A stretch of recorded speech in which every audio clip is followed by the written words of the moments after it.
একদিন গভীর জঙ্গলে সব পশুদের মধ্যে একটা বড় ঝামেলা শুরু হলো। সিংহ রাজা রেগে গিয়ে বললেন, আমরা আর একসঙ্গে শান্তিতে থাকতে পারছি না। আমাদের একটা সভা করতে হবে।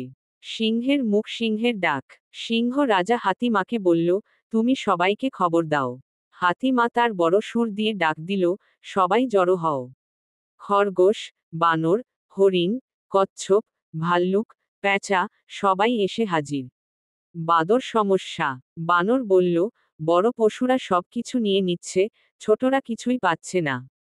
হরিণ বলল, জলের ধারে সারাদিন হাতিরা থাকে, আমরা পানি খেতে পারি না।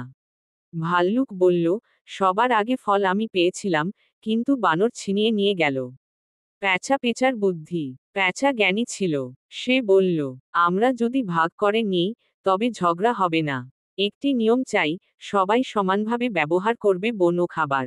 সবাই ভাবল, এটাই ভালো। হাতি মায়ের প্রস্তাব। হাতি মা বলল, চলো, আমরা বনের নিয়ম বানাই।